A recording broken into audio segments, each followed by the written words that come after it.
अस्सलाम वालेकुम। इस वीडियो में हम बात करेंगे एनेस्थेटिक्स की। अब एनेस्थेटिक्स का ये तो पता होना चाहिए कि there are two different types of anaesthetics. एक तो या two different types of anaesthesia होते हैं।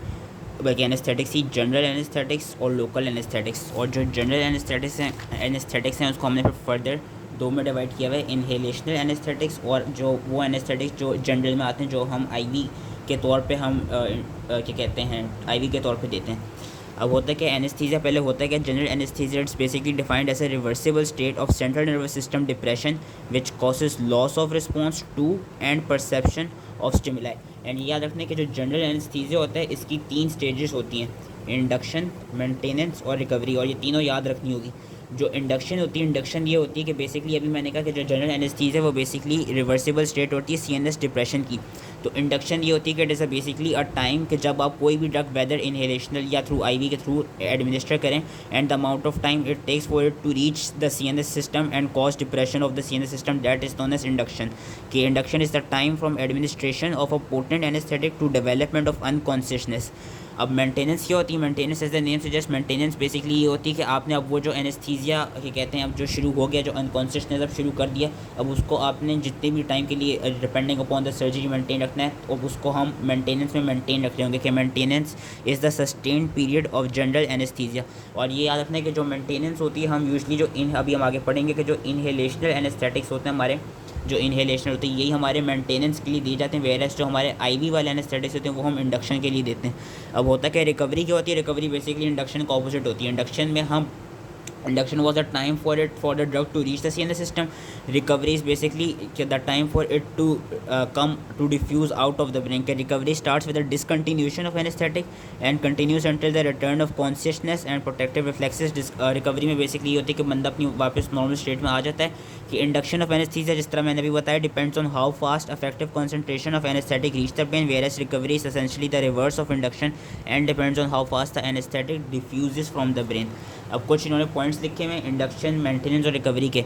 इंडक्शन का क्या है, ये हम चीज़ें आगे पढ़ेंगे। इंडक्शन यूजली देखी जाती है एडल्ट्स में, हम आईवी के थ्रू इंड्यूस कराते हैं एनेस्थीसिया को। और हम कौन सा आईवी में एजेंट यूज़ करते हैं? हम यूज़ करते हैं प्रोपोफोल। प्रोपोफोल का ये देखा गया कि यूजली 30 to 40 सेकंड्स के अंदर कॉन्शियसनेस प्रोड्यूस कर लेते हैं। वेरस हम आईवी न्यूरोमस्कुलर ब्लॉकर्स भी यूज़ करते हैं like rocuronium, vecuronium, succinylcholine and they are administered to facilitate endotracheal intubation by eliciting muscle relaxation. Children में हम क्या करते हैं, क्योंकि चिल्ड्रन को हम आईवी के थ्रू एनेस्थीसिया नहीं दे सकते, तो चिल्ड्रन में हम इनहेलेशनल जनरल एनेस्थीसिया देते हैं, वो हम देते हैं थ्रू सीवोफ्लूरिन। ये हम अभी आगे पढ़ेंगे। मेंटेनेंस के लिए क्या, मेंटेनेंस ये होती है कि जब हम अब हमने एडमिनिस्टर कर दिया, हम इनहेलेशनल एनेस्थेटिक्स के थ्रू जो एनेस्थीसिया है उसको मेंटेन रखेंगे और साथ में हम उसके पर्सन के वाइटल साइंस को चेक कर रहे होंगे कि उसमें कोई वो डिटेरियोरेशन ना आ जाए। कि vital science and response of the patient to stimuli are vigilantly monitored to balance the amount of drug continuously inhaled or infused to maintain the general anesthesia, and maintenance is commonly provided by या provided with volatile anaesthetics. और इसमें ये होता है कि maintenance के दौरान हम एनाल्जेसिया के तौर पे, क्योंकि जितने भी एनेस्थेटिक्स हैं ज़्यादातर वो उनमें एनाल्जेसिक प्रॉपर्टीज़ नहीं होती, तो पेन के परसेप्शन को भी हम रिड्यूस करने के लिए हम क्या करते हैं, हम फेंटेनाइल को यूज़ करते हैं as analgesia which is basically an opioid. Recovery में क्या होता है? रिकवरी में यही होती है कि जब मेंटेनेंस की सेसेशन हो जाती है तो फिर जो पेशेंट है it is evaluated for return of consciousness.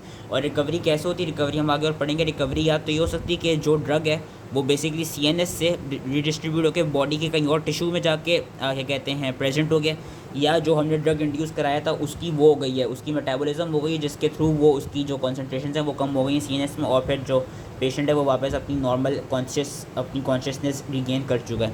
अब इनहेलेशन एनेस्थेटिक्स के कुछ इंपॉर्टेंट पॉइंट्स क्या हैं कि they are non flammable, non explosive agents which include nitrous oxide. याद रखना जितने भी इनहेलेशनल एनेस्थेटिक्स हैं ना सारे वॉलेटाइल हेलोजिनेटेड हाइड्रोकार्बन हैं एक्सेप्ट नाइट्रस ऑक्साइड।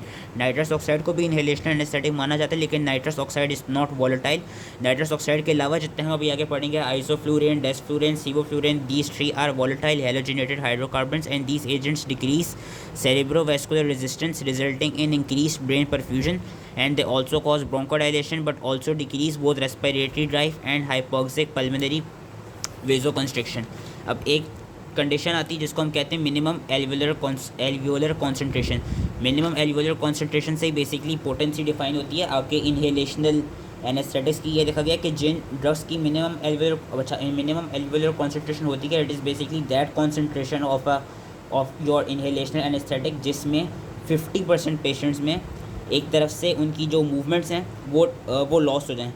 कि क्या है कि potency is defined as tidal end concentration of inhaled anaesthetic needed to eliminate movement in 50% of patient expose to noxious stimulus. का मतलब यही है कि बेसिकली ये उस इनहेलेशनल एनेस्थीसिया की वो कॉन्सेंट्रेशन होती है जिसमें जब आप उस कॉन्सेंट्रेशन को इनहेल करेंगे तो 50% पेशेंट में क्या होगा, 50% पेशेंट में उस कॉन्सेंट्रेशन को इनहेल करने से उनमें जो उनके रिफ्लेक्सेस होंगे या जो उनकी वही जो उनके रिफ्लेक्सेस वगैरह होंगे वो सारे लॉस हो जाएंगे, उनकी मूवमेंट्स एलिमिनेट हो जाएंगी, यानी वो एनेस्थीसिया के अंडर आ जाएंगे। कौन सी कंडीशंस होती हैं जो मिनिमम एल्वियोलर कॉन्सेंट्रेशन को बढ़ाती हैं? और एक और बात कि जो जब मिनिमम एल्वियोलर कॉन्सेंट्रेशन जिस ड्रग की ज़्यादा होगी वो ड्रग कम पोटेंट होगा, और जिस ड्रग की मिनिमम एल्वियोलर कॉन्सेंट्रेशन कम होगी वो ड्रग ज़्यादा पोटेंट होगा। तो कौन सी कंडीशंस में आपके क्या कहते हैं जो मिनिमम एल्वियोलर कॉन्सेंट्रेशन है वो इंक्रीज़ हो जाती है, यानी कौन सी कंडीशंस में जो एनेस्थीसिया होता है वो लेस पोटेंट होता है? हाइपरथर्मिया में, उन पेशेंट में जो लोग क्रॉनिक एथनॉल अब्यूज़ मतलब क्रॉनिकली एथनॉल को यूज़ करते हो, अल्कोहल इनटेक करते हो, और उन पेशेंट में जिनमें क्या कहते हैं आप ड्रग्स यूज़ कर रहे हो to increase CNS catecholamines. Virus वो पेशेंट्स जो एनेस्थीसिया के लिए ज़्यादा सेंसिटिव होंगे, जिनमें मिनिमम एल्वियोलर कॉन्सेंट्रेशन कम होगी, वो कौन से पेशेंट्स होंगे या वो कौन से फैक्टर्स होंगे जो कि मिनिमम एल्वियोलर कॉन्सेंट्रेशन को डिक्रीज़ करेंगे? उसमें आ जाती है increased age, hypothermia, pregnancy, sepsis, acute intoxication, concurrent IV anaesthetics and alpha two adrenergic receptor agonist. और एक और चीज़ होती है आपकी सोल्यूबिलिटी ऑफ ब्लड। ये देखा गया कि जो भी ड्रग इनहेलेशनल ड्रग जितना ज़्यादा सोल्यूबल होगा उतना ज़्यादा मुश्किल होगा उसकी इंडक्शन के लिए, क्योंकि जितना वो ड्रग सोल्यूबल होगा ब्लड में उतना ज़्यादा वो टाइम टेक करेगा for it to reach the CNS, क्योंकि वो ब्लड में सोल्यूबल होकर हम चाहते हैं कि ड्रग की जो उसकी ओरिजिनल फॉर्म है वही CNS में जाए, वही जाके ब्रेन को डिप्रेस करे। तो इसके लिए बस हमने ये फिगर याद रख लेनी कि isoflurane is the most soluble in blood, so it takes more time for induction. Where फिर उसके बाद सीवोफ्लूरिन आता है, फिर नाइट्रस ऑक्साइड आता है, और लास्ट में डेस्फ्लूरिन आता है।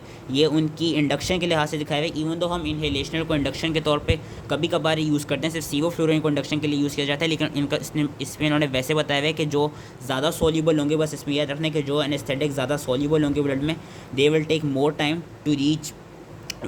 मोर time for basically induction of general anaesthesia. वैसे ये चीज़ याद रखनी कि जितने भी आपके वो इनहेलेशनल एनेस्थेटिक्स होते हैं उनको हम मेंटेनेंस के लिए यूज़ करते हैं। तो अब हम आते हैं इन जो जितने अभी हमने जनरल एनेस्थेटिक्स पढ़े हैं इनहेलेशनल वाले, इनका मेन मैकेनिज्म ऑफ एक्शन क्या है? इनके डिफरेंट मैकेनिज्म ऑफ एक्शन है, क्योंकि एनेस्थीसिया प्रोवाइड करना है, सेंसेशंस को कम करना है, तो वो आती कैसे हैं? या तो इनका मैकेनिज्म ऑफ एक्शन ऐसा हो सकता है कि वो गाबा रिसेप्टर के थ्रू, जो हम काफ़ी दफ़ा पढ़ चुके हैं। गाबा रिसेप्टर में क्या करते हैं कुछ जनरल एनेस्थेटिक्स ये करते हैं कि they increase the sensitivity of GABA receptor, जिससे होता क्या जो इनहिबिटरी न्यूरोट्रांसमीटर है गाबा वो इंक्रीज़ हो जाएगा, और उसकी वो बेसिकली जो इनहिबिटरी न्यूरोट्रांसमीटर है गाबा वो ज़्यादा से ज़्यादा गाबा रिसेप्टर्स पर अटैच करेगा, जिसकी वजह से होगा क्या ज़्यादा क्लोराइड आयंस का इन्फ्लक्स होगा, जिससे ज़्यादा हाइपरपोलराइजेशन होगी, और जिसकी वजह से जो पोस्ट साइनेप्टिक न्यूरोनल एक्साइटेबिलिटी है वो लॉस हो जाएगी और CNS एक्टिविटी डिमिनिश हो जाएगी। लेकिन जो नाइट्रस ऑक्साइड है और केटामीन है, इनका मैकेनिज्म ऑफ एक्शन डिफरेंट है। इनका ये देखा गया कि ये करते क्या हैं, ये जो N-methyl D-aspartate रिसेप्टर्स होते हैं इनको इनहिबिट कर देते हैं। N-methyl D-aspartate रिसेप्टर्स कौन से होते हैं? They are basically receptor for glutamate के रिसेप्टर होते हैं, और ग्लूटामेट आपका क्या है? आपका बॉडी का मेन एक्साइटेटरी न्यूरोट्रांसमीटर है। तो नाइट्रस ऑक्साइड क्या कर रहा है? नाइट्रस ऑक्साइड ये कर रहा है कि जो एक्साइटेटरी न्यूरोट्रांसमीटर है उसको इनहिबिट कर रहा है, उसको कम कर रहा है, जिससे कि हमारी जो परसेप्शन टू स्टिमुला है और जो सेंसेशन टू स्टिमुला है वो सारी डिक्रीज़ हो रही हैं, which eventually leads to anaesthesia. और ये भी देखा गया कि जो वॉलेटाइल एनेस्थेटिक्स होते हैं like isoflurane, desflurane, sevoflurane, they also उनका mechanism of action also include inhibition of glycine receptors which are found in spinal motor neurons, and additionally inhalational anaesthetics they block excitatory post synaptic currents found on nicotinic receptor के। Nicotinic receptor पे भी excitatory signals को inhibit कर देंगे, और साथ में जो ग्लाइसिन के रिसेप्टर्स हैं उनको भी इनहिबिट कर देते हैं। अब आइसोफ्लूरिन, डेस्फ्लूरिन और सीवोफ्लूरिन का क्या है? इसके लिए हम ये वाला टेबल भी याद कर सकते हैं, लेकिन मैं मेन टेक्स्ट से पढ़ाऊँगा इसके लिए। लेकिन अगर आपको समझें ये इतनी छोटी सी चीज़ नहीं पढ़नी, तो आप ये छोटी सी चीज़ इस टेबल से भी याद कर सकते हैं। आइसोफ्लूरिन क्या है? आइसोफ्लूरिन क्या करता है? ये डोज डिपेंडेंट हाइपोटेंशन प्रोड्यूस करता है, predominantly from relaxation of systemic vasculature. और ये है कि जो ये हाइपोटेंशन प्रोड्यूस कर रहा होगा वो उस हाइपोटेंशन को हम क्या कहते हैं फेनाइलफ्रीन यूज़ करने से ट्रीट कर सकते हैं। फेनाइलफ्रीन इज़ अ वेजोकंस्ट्रक्टर।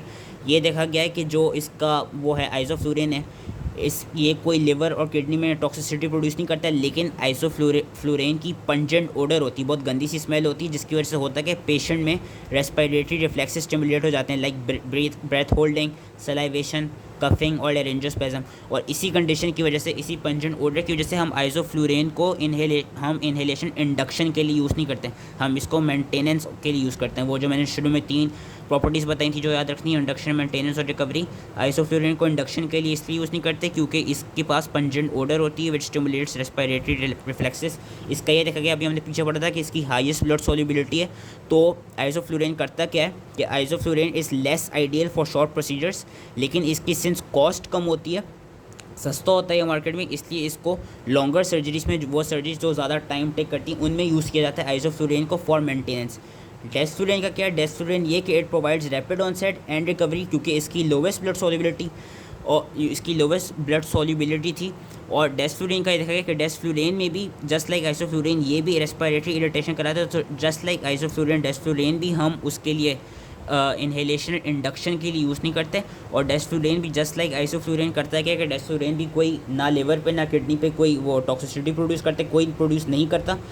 डेस्फ्लुरेन का क्या देखा गया कि जो डेस्फ्लुरेन है उसकी कॉस्ट हाई होती है, और सिंस इसकी ब्लड सोल्युबिलिटी लो है, तो ये जो शॉर्ट प्रोसीजर्स होते हैं, जो कम टाइम के प्रोसीजर्स होते हैं, उनमें हम डेस्फ्लुरेन यूज़ कर सकते हैं। वेरस जो ज़्यादा टाइम के प्रोसीजर्स होते हैं उनमें हम क्या यूज़ करते हैं? हम यूज़ करते हैं आइसोफ्लुरेन, क्योंकि वो ज़्यादा, उसकी जो कॉस्ट है वो काफ़ी लो है।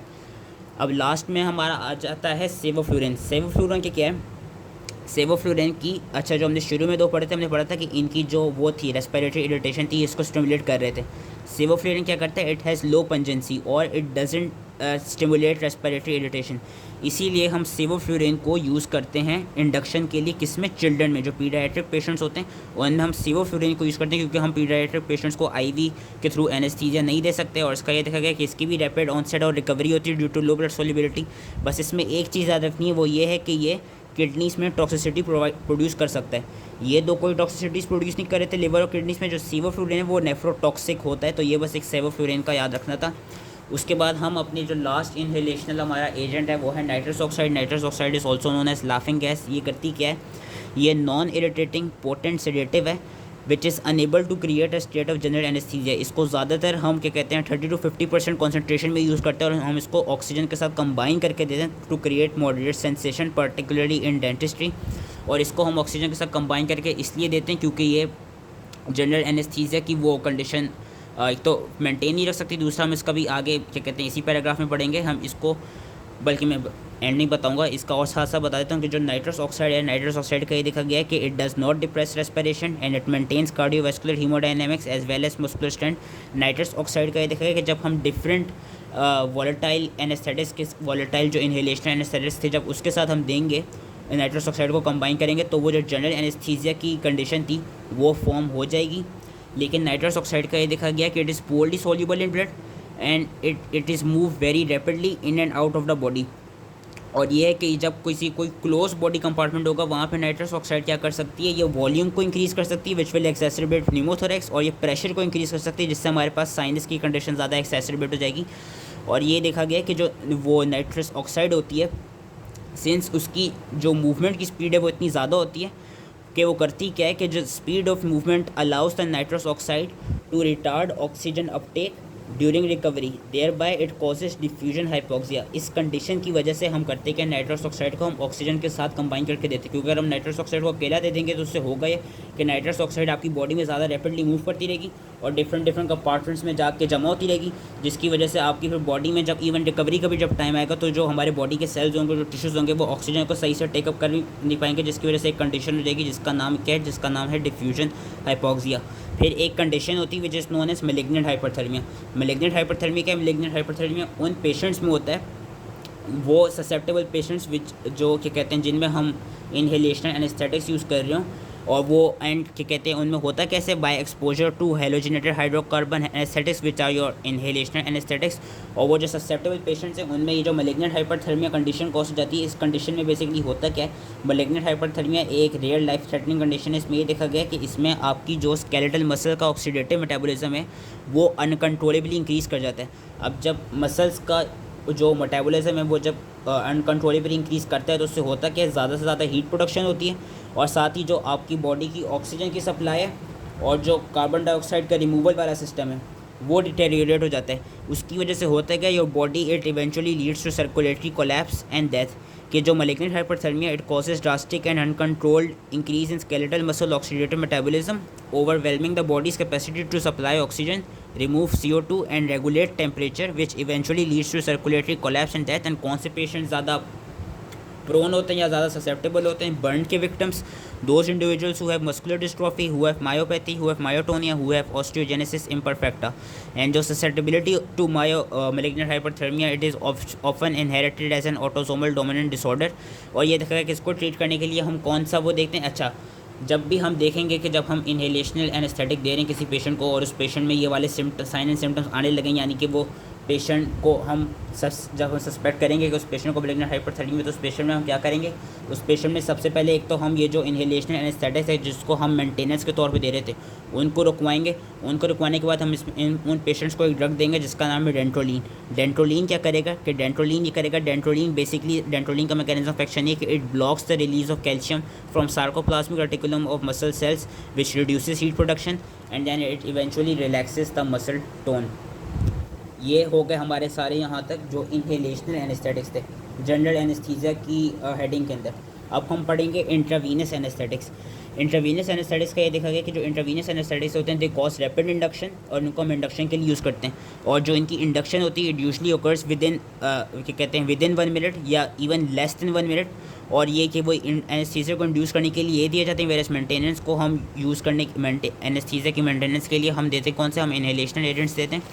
इंट्रावीनस में सेंस मेंटेनेंस है नहीं क्योंकि मेंटेनेंस के लिए हम वो दे रहे हैं इनहेलेशनल दे रहे हैं। तो इंट्रावीनस का याद रखना है कि जो इसकी इंडक्शन होती है इसकी इंडक्शन डिपेंड्स अपॉन कि जो हम इंट्रावीनसली ड्रग प्रोवाइड करेंगे वेदर और not it will bind to plasma protein. क्योंकि अगर तो वो फ्री होगा तो वो ईजिली ब्रेन को रीच कर जाएगा, अगर तो वो प्लाज्मा प्रोटीन के साथ बाउंड होगा तो फिर वो it will take time for it, तो जो इंडक्शन होगी it will be prolong. Similarly कौन कौन से फैक्टर्स और इंडक्शन को वो अफेक्ट करते हैं कि वेदर द जो IV वाला anaesthetic whether it's unbound, whether it's lipid soluble और वेदर इट्स आयोनाइज्ड।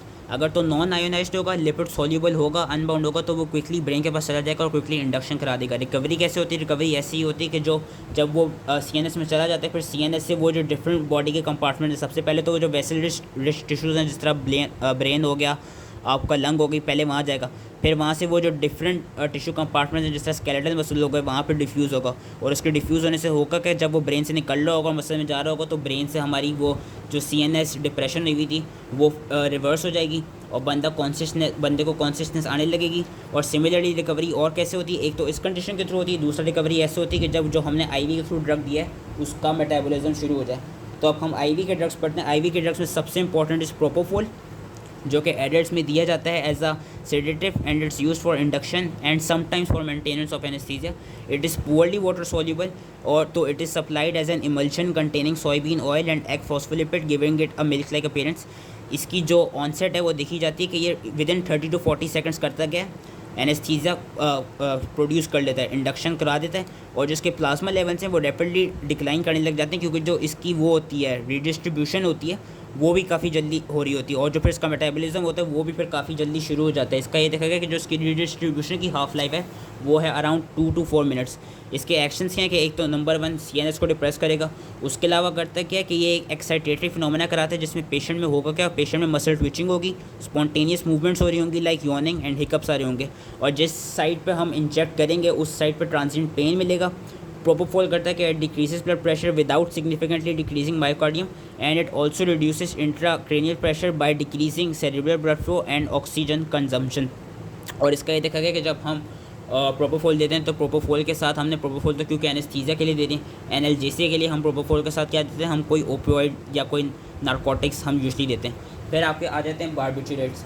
बारबिटुरेट्स में आपके आ जाते हैं थियोपेंटल एंड योर मेथोहेक्सिटल।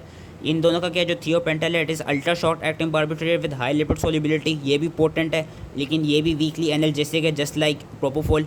और अब प्रोपोफोल ने ज़्यादातर बारबिटुरेट्स को वो कर दिया, रिप्लेस कर दिया। इसमें भी जो बारबिटुरेट्स हैं थियोपेंटल एंड मेथोहेक्सिटल, थियोपेंटल एंड मेथोहेक्सिटल के देखा गया कि ये भी क्विकली CNS में एंटर कर जाते हैं और they repress the function in less than 1 minute. और जो इनकी डिफ्यूजन होती है आउट ऑफ ब्रेन वो भी काफ़ी रैपिड होती है।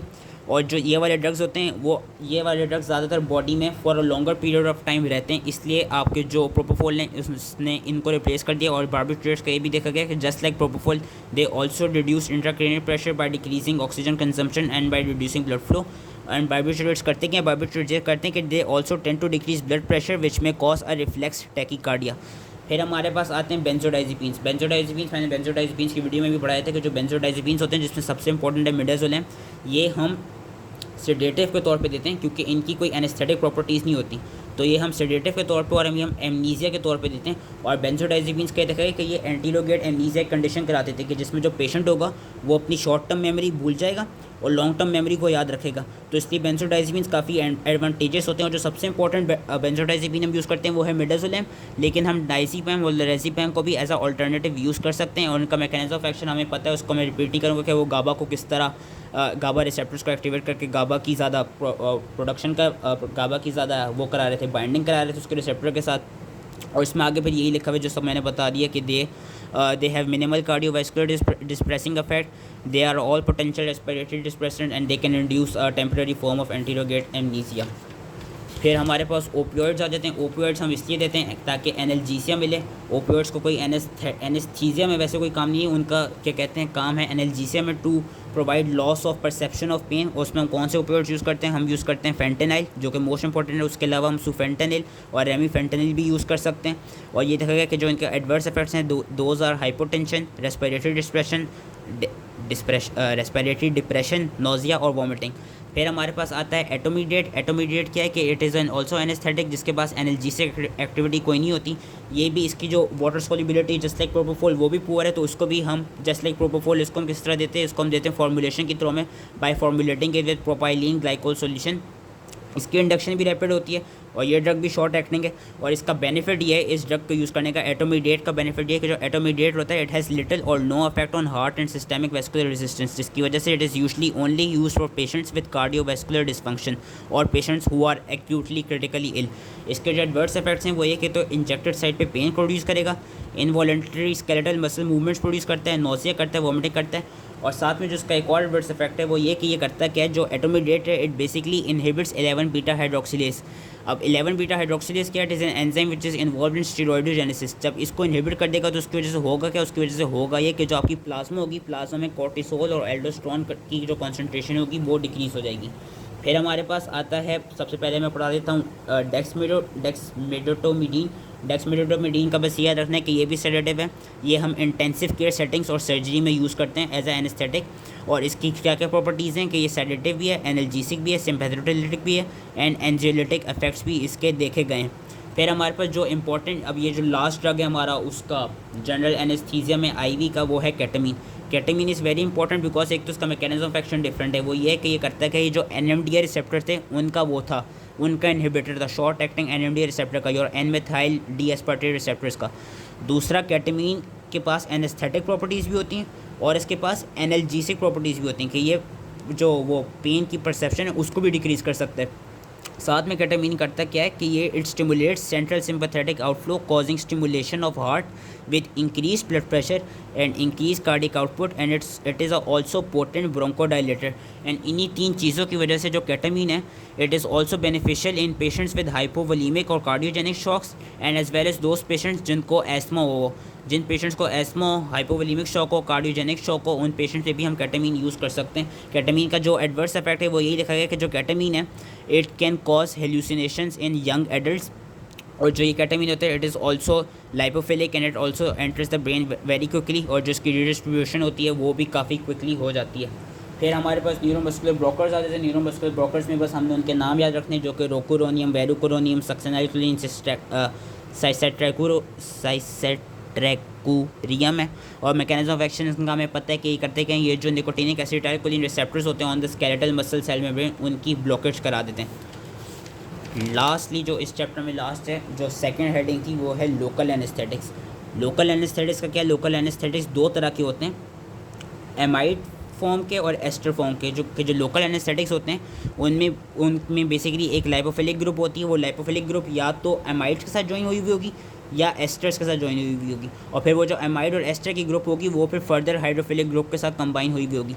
लोकल एनेस्थेटिक्स का बेसिकली मैकेनिज्म ऑफ एक्शन है कि जो लोकल एनेस्थेटिक्स होते हैं वो करते क्या हैं, जो सेंसरी इम्पल्सेस होती हैं जो हमारी सीएनएस तक जा रही होती हैं, नर्व कंडक्शन सेंसरी इम्पल्सेस होती हैं, उनको ब्लॉक करते हैं, और हायर कंसनट्रेशन में वो करते हैं वो जो मोटर इम्पल्सेस होती हैं उनको भी ब्लॉक कर देते हैं। कि वैसे जो सेंसरी इम्पल्सेस हैं उनको ब्लॉक करेंगे फ्रॉम पेरिफेरी टू सीएनएस, लेकिन in higher concentration they will also block the motor impulses from your periphery to CNS. और करते कैसे ब्लॉक? By blocking the sodium ion channel. जब सोडियम आयन के चैनल ब्लॉक हो जाएंगे तो जो एक्शन पोटेंशियल होगा वो हो नहीं पाएगा। इनको हम अप्लाई कैसे करते हैं? टॉपिकली भी एडमिनिस्टर करते हैं, इन्फिल्ट्रेशन के थ्रू एडमिनिस्ट्रेशन करते हैं, एंड पेरीन्यूरल एंड न्यूरैक्सियल जिस तरह उन्होंने ब्लॉक्स दिखाए हैं स्पाइनल एपिड्यूरल कॉर्डल ब्लॉक के तौर पे भी हम इनको एडमिनिस्टर कर सकते हैं। एंड यूजली करते क्या है, जो स्मॉल अनमाइलिनेटेड नर्व फाइबर्स होते हैं पेन, टेम्परेचर और ऑटोनॉमिक एक्टिविटी के लिए, उन पे जाके ज़्यादा इफेक्टिव होते हैं ये वाले। जिस तरह टाइप ए और टाइप सी आई बिलीव जो नर्व फाइबर्स होती थी उन पे ये वाले लोकल एनेस्थेटिक ड्रग्स हैं उन पे ज़्यादा इफेक्टिव होते हैं। इनका एक्शन क्या है? इनका एक्शन ये कि दे कॉज वेजोडाइलेशन। अच्छा, इनका जो लोकल एनेस्थेटिक्स है ना, इनका एक्शन ये कि दे कॉज वेजोडाइलेशन। अब उससे होता क्या है, इनकी रैपिड डिफ्यूजन हो जाती है away from their site of action, जिसकी वजह से उनकी शॉर्ट ड्यूरेशन होती है। तो इसीलिए जो आपके लोकल एनेस्थेटिक्स होते हैं वो ज़्यादातर अलोन नहीं दिए जाते, उनको हम ज़्यादातर एपिनेफ्रिन के साथ बाइंड करके देते हैं। क्योंकि जब हम एपिनेफ्रिन के साथ बाइंड करते हैं तो एपिनेफ्रिन करता क्या है, एक तो उनकी सिस्टमिक टॉक्सिसिटी को मिनिमाइज़ कर देता है, और जो इनकी रैपिड डिफ्यूजन हो रही थी उसको कम कर देता है। जब ये रैपिड डिफ्यूजन को कम कर देता है तो उसकी वजह से होता क्या है कि जो आपके लोकल एनेस्थेटिक्स जो भी हम देते हैं वो फिर जो उनकी साइट ऑफ एक्शन है वहीं पर रहते हैं, और वहीं पर रहने से होता क्या है, जो उनका ड्यूरेशन ऑफ एक्शन है वो बढ़ जाता है। अब जो ये होते हैं आपके लोकल एनेस्थेटिक्स, इनकी जो ऑनसेट है वो डिटर्मिन कैसे होता है, डिफरेंट फैक्टर से डिटर्मिन होता है, like tissue pH, nerve morphology, concentration, pKa. लेकिन जो मोस्ट इंपॉर्टेंट जो वो है फैक्टर है for the onset of local anaesthetic that is lower pKa. जब भी लोअर पीके होगा तो जो ऑनसेट होगा लोकल एनेस्थेटिक्स का वो होगा काफ़ी क्विक। मेटाबॉलिज्म इनका याद रखने के, जो मेटाबॉलिज्म होते हैं लोकल एनेस्थेटिक्स का, जो एमाइड्स होंगे, एमाइड्स आपके लिवर में बायो ट्रांसफॉर्म होंगे, वेरस जो एस्टर्स होंगे, एस्टर्स आपके बाय प्लाज्मा कोलिनेस्ट्रेज के थ्रू बायो ट्रांसफॉर्म होंगे। बस ये याद रखना है इसमें कि जो एमाइड्स होते हैं they are biotransformed in liver, whereas your esters are biotransformed in by plasma cholinesterase. और जो एलर्जिक रिएक्शंस हैं, एलर्जिक रिएक्शंस इनमें याद रखने हैं कि जो लोकल एनेस्थेटिक्स हैं, लोकल एनेस्थेटिक्स के वैसे अपने एलर्जिक रिएक्शन रेयर होते हैं। ज़्यादातर जो एलर्जिक रिएक्शंस होते हैं वो एपिनेफ्रिन की वजह से दिखाए जाते हैं, क्योंकि मैंने अभी बताया था कि हम जो लोकल एनेस्थेटिक्स होते हैं उनको एपिनेफ्रिन के साथ कंबाइन करके देते हैं ताकि लोकल एनेस्थेटिक्स की डिफ्यूजन ना हो सके, वो अपनी जो साइट ऑफ एक्शन है वहीं पर रह सकें, और जो अपना ड्यूरेशन ऑफ एक्शन है उसको प्रोलॉन्ग कर सकें। तो ज़्यादातर एलर्जिक रिएक्शन हमें उसकी वजह से एपिनेफ्रिन की वजह से मिलते हैं। लेकिन ये देखा गया कि अगर किसी एक एस्टर लोकल एनेस्थेटिक की वजह से वो होगी, एलर्जी होगी, तो फिर सारे जो एस्टर वाले एनेस्थेटिक्स हैं उनसे एलर्जी होगी। लेकिन अगर किसी एक अमाइड एनेस्थेटिक की वजह से एलर्जी होगी ना, तो सारे अमाइड वाले एनेस्थेटिक्स की वजह से एलर्जी नहीं होगी। ये वाला जो टेबल है ये काफ़ी इंपॉर्टेंट है, ये मैं अभी पढ़ाता हूँ। बेसिकली ये मैंने चीज़ बोली है कि allergy to one ester rules out use of another ester, whereas allergy to one amide does not rule out the use of another amide. अब जो इनके नाम है, नाम इनके ये रखने हैं, हमने ये वाला table it is very important ये रखने हैं। एस्टर्स वाले हमारे पास लोकल एनेस्थेटिक्स ये हैं, benzocaine, procaine, क्लोरोप्रोकेन, tetracaine, cocaine is more important, और कोकेन ही अगर याद हो जाए तो ज़्यादा अच्छी बात है, कोकेन को याद रखना होगा हर हाल में। वेरस जो अमाइड्स हैं, अमाइड्स में हमारे पास कौन से हैं, उनके एंड में वकेन आ रहा है, ब्यूपीवकेन, मेपीवकेन, रोपीवकेन एंड लाइडोकेन। इनका मेटाबॉलिज्म कैसे होते हैं मैंने अभी बता दिया था कि जो एस्टर्स होते हैं वो bye plasma cholinesterase bio transform होते हैं, वेरस एमाइड्स आपके लिवर में होते हैं। सिस्टमिक टॉक्सिसिटी एस्टर्स में कम होती है, एमाइड्स में ज़्यादा होती है। एलर्जिक रिएक्शन वाली चीज़ अभी मैंने बताई कि जो एस्टर्स हैं, अगर किसी एक एस्टर की वजह से आपको वो एलर्जी कॉज हो जाए तो जितने भी सारे एस्टर्स हैं ना उन सब से एलर्जी कॉज हो जाएगी। क्योंकि जो भी ये जो एस्टर्स वाले एनेस्थेटिक्स हैं ना, इन सब का जो स्ट्रक्चर होता है वो डिफरेंट होता है। इन सब का स्ट्रक्चर पाबा से डिराइव हुआ होता है, which is para-amino benzoic acid. इसलिए अगर किसी एक एस्टर से आपको एलर्जी हो जाए तो आपको सारे एस्टर वाले एनेस्थेटिक से एलर्जी होगी। वेरस अगर किसी एक अमाइड से एलर्जी हो जाए तो इट इज़ वेरी रेयर कि आपको बाकी सारे अमाइड से भी एलर्जी हो। फिर जो स्टेबिलिटी है वो याद रखना है कि जो इंस्टेबिलिटी वाला फैक्टर अगर ना याद हो सके तो कोई बात नहीं। ऑनसेट याद रखना है, इनकी स्लो होती है एस्टर्स की, वेरस एमाइड्स की मॉडरेट टू फास्ट होती है। और पीकेस याद रखना है कि एस्टर्स में हायर देन फिजियोलॉजिक है, वेरस एमाइड्स में क्लोज टू फिजियोलॉजिक है। That was it. ये हमारे सारे बेसिकली जो मेन ये था यही था एनेस्थीसिया का चैप्टर। अब जिसमें इन्होंने आगे एनेस्थेटिक एडजंक्ट्स लिखे हैं वो अगर पढ़ लें तो भी कोई बात नहीं, ना पढ़ें तो भी एक तरफ से मेरा ख्याल से ऐसे कोई बात है नहीं, लेकिन मैं पढ़ा देता हूँ। दो मिनट ही लगेंगे, आधा घंटे की वीडियो तो हो गई है।